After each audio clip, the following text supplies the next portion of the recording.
Hello and welcome to The View from Felaban. I'm Silvia Pavoni, economics editor of the bank, and I'm talking to Rodrigo Gomez Lavanderos, head of operations for Banco Monex in Mexico. Thank you for joining me. Thank you, Silvia. I want to ask you about digital payments and the regulation that just came into force in Mexico in September, CODI by its Spanish acronym. How is it going to change the market? Well, it's very important for Mexico, this CODI initiative. It's an initiative that is driven by the central bank in Mexico. And it's very useful for us because it's a kind of inclusion, financial inclusion initiative, and it will allow that all the payments that we do in cash actually can be done by a digital device, I mean the mobile smartphones. Actually, after 1 month of operations, I can share with you that we have 350,000 users, and the goal is to reach at least 2 million in the first year. So this regulation essentially allows more people into the banking system by creating a basic bank account, which didn't exist. Yes, actually, what you have to create is a level 1 account, which allows to for the user that doesn't have any account, link that account to the mobile, and in this way you can do all the payments that you actually do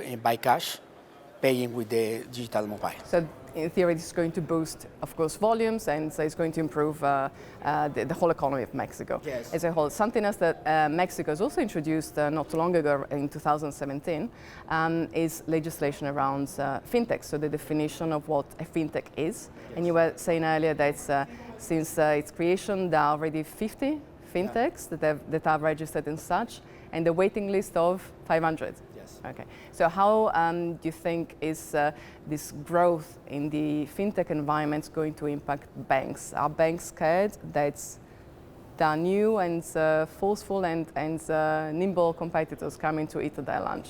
No, I think it is a very good opportunity because, you know, banks, we are large institutions. So fintechs are very young, very agile, and our first thought as an institution was that they are competing with us. But I think that, in my opinion, now we see them as an arm that can collaborate in the ecosystem, in the financial ecosystem. Why? Because they can offer products or services that can be very useful for the customers, and you know, the bank doesn't have to develop a large product or service that takes a long time. Yes. But now actually you can join with them and put you in the portfolio of your products and services and offer them to the final customer. So you have the fintechs, that is perhaps smaller, more agile guys, but you also have the bigger players. So you have the PayPals and other big tech companies that are also looking, of course, at Latin America and at Mexico. So are you more concerned about those, about the stronger, the bigger guys? Well, strong guys always, because of their size, you have to take care of them. But I think that maybe we can have, everyone has to have their own place. I think that they will be more positioned in the e-commerce space, and some other services will be, by the nature of the banks, provided by themselves. So what I think is that maybe if we can work together and understand the ecosystem, we can fit everyone in their own space. And at the end of the day, what everybody wants is to be near from the end customer. Something else I want to ask is about correspondent banking. Of course, this is a predominantly correspondent banking event. I think we've been talking about de-risking for years now, 5 years longer. Are banks in Latin America in a position where they can re-establish their relations with the North American, in particular US counterparties? Or are these relations completely finished and therefore they need to look for other supplies? After, as you mentioned, 5 years of that the racing started and was very strong. Now it's like a pendulum. Now they are moving back. They have, I think that both sides have understand the importance of doing the things very well. And everybody, both sides have been doing the homework in order to increase, improve, and strengthen our systems.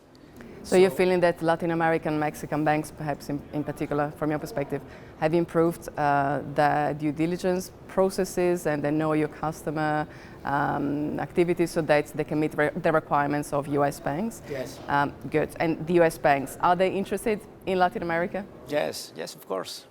We notice that they are looking for the banks now because they know that everybody is doing the things right as they expected, and because we have increased the level of the understanding of this compliance issue, we now feel that they feel more comfortable with us. Are you seeing more of them here? Are you having more meetings with American banks? Yes, I noticed with all of my colleagues of Latin America, they have now more meetings with the US banks than we have in the last Felaban assemblies. That's definitely a good sign. Thank you so much for your comments. Thank you, Silvia.